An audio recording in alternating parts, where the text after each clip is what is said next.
YCP నేత గుడివాడ అమర్నాథ్ దిగజారి మాట్లాడుతున్నారని విశాఖ ఎంపీ భరత్ అన్నారు. తన మాటల వల్లే 95,000 ఓట్ల తేడాతో అమర్నాథ్ ఓడిపోయారన్నారు. ఆయన ఆరోపణలపై స్పందించాలంటే తనకు అవమానకరంగా ఉందన్నారు. దిగజారి మాట్లాడే వాళ్లను వైసీపీ ప్రోత్సహిస్తుందంటున్న ఎంపీ భరత్తో మా ప్రతినిధి face to face. AP CM చంద్రబాబుపై మాజీ మంత్రి గుడివాడ అమర్నాథ్ హాట్ కామెంట్స్ చేశారు. ఇదే అంశంపై మనతో మాట్లాడడానికి ఎంపీ భరత్ ఉన్నారు. ఆయనతో మాట్లాడదాం. సార్, చంద్రబాబు లోకేష్ సింగపూర్ వెళ్ళాడు, కానీ అది ఆంధ్రప్రదేశ్ కోసం కాదు, వాళ్ళ వ్యక్తిగత ప్రయోజనాల కోసం వాళ్ళు పెట్టుబడులు సింగపూర్లో పెడుతున్నారు చాలా సంవత్సరాల నుంచి. దాన్ని మేనేజ్ చేసుకోవడానికే ఆయన సింగపూర్ వెళ్ళాడని ఆయన కామెంట్స్ చేశారు. ఏం చెప్తారు దానిపై? అంటే వాళ్ళ ప్రభుత్వంలో ఉన్న నాయకుల్లాగా దొంగచాటుగా వెళ్లాల్సిన అవసరం ఏం లేదు కదండి. ఒఫిషియల్గా డిక్లేర్ చేసి ఎవరెవరిని కలుస్తున్నామని దానికి ఒక రిపోర్ట్ ఇచ్చి కలిసిన వాళ్ళ ఫోటోలు కూడా అన్నీ వచ్చినాయి కదా. వాళ్ళ టైంలో కూడా వెళ్ళారు, చాలామంది వెళ్ళారు. వాళ్ళు ఎక్కడికి వెళ్తున్నారు, ఎప్పుడు వెళ్తున్నారు చెప్పలేదు. సో వాళ్ళకి అది అలవాటు అయ్యి ఇంకొక దేశంకి వెళ్తే ఇదే పని కోసం వెళ్తారు అని మాత్రమే వాళ్ళకి తెలుసు. పెట్టుబడుల కోసం వెళ్తారు, పెట్టుబడులు తీసుకొస్తారనేది వాళ్ళకి తెలియదు. సో ఇంకేం చెప్తారు అట్లాంటి వాళ్ళకి? కేవలం చంద్రబాబు లేదంటే లోకేష్ వీళ్ళిద్దరు మాట్లాడుతున్నారు తప్ప ఇండస్ట్రియల్ మినిస్టర్ కనీసం మాట్లాడట్లేదు.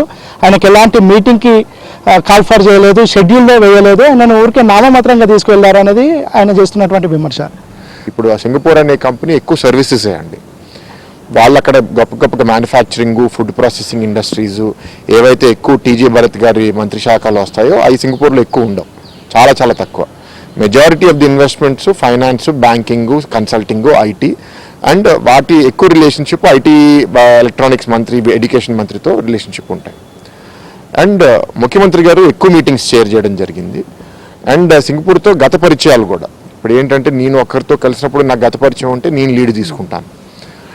సో ఇట్లా చేస్తారండి. ఇది కూడా మీరు చూస్తే గత ప్రభుత్వంలో 5 ఉప ముఖ్యమంత్రి పదవికి విలువ అనేది లేకుండా వాళ్ళు చేశారు. డిప్యూటీ సీఎంగా ఉన్నటువంటి పవన్ కళ్యాణ్ పూర్తిగా పక్కన పెట్టేశారు. గతంలో దావోస్కు తీసుకెళ్లలేదు, ఇప్పుడు తీసుకెళ్లలేదు, కేవలం ఆయనను వాడుకున్నారు. తండ్రి కొడుకులు కలిసి ఆయనను పూర్తిగా పక్కన పెట్టేశారు అని ఆయన విమర్శిస్తున్నాడు.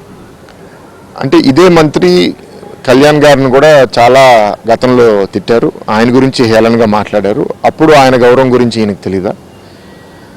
పవన్ కళ్యాణ్ గారిని తెలుగుదేశం పార్టీ చంద్రబాబు నాయుడు గారిని విడదీసేస్తేనే మాకు బాగుండబోతుంది అనే ఒక స్వార్థ ప్రయోజనంతో వాళ్ళు చాలా రకాలుగా ప్రయత్నిస్తున్నారు. వీళ్ళు కలిసినంత వరకు మనకి అసలు ఇక్కడ ఫ్యూచరే లేదు అని ఫిక్స్ అయిపోయి ఏ విధంగా అయినా సరే వాళ్ళని విడదీయాలి. ఫైనల్గా గుడివాడ అమర్నాథ్ చేస్తున్నటువంటి వ్యాఖ్యలపై లేదంటే ఆయన చేస్తున్నటువంటి తప్పుడు ప్రచారాలపై ఏపీ ప్రజలకు ఏం చెప్తారు? ఏపీ ప్రజలు 2024 ఎలక్షన్స్ ముందు నేను ఎట్లా ఆలోచించానంటే అండి, వాళ్ళు చేసిన ఆ దరిద్ర పాలనలో కూటమి ప్రభుత్వం కానీ 110-115 సీట్లతో గెలిచేమని కొంత ఆనందం ఉన్నా నాకు తృప్తి ఉండేది కాదండి. అంటే జనాలు వాళ్ళు చేసిన పలానికి చీగొట్టలేదు అనే ఒక ఫీలింగ్ నాకు ఉండిపోయేది. నేను మినిమం 135-140 సీట్స్ దాటితేనే ఒక మెసేజ్ వెళ్తుంది అనుకున్నాను. నేను కూడా ఊహించలే 164 seats out of 175 seats. Vote share difference వాళ్ళకి ఇంచుమించు 39 వస్తే మాకు 56-17% తేడాతో జనాలు ఓట్ చేశారంటే that is a indication. So I'm happy. ప్రజలకి విజ్ఞత ఉంది, వాళ్ళు కూడా అన్నీ గమనిస్తున్నారు.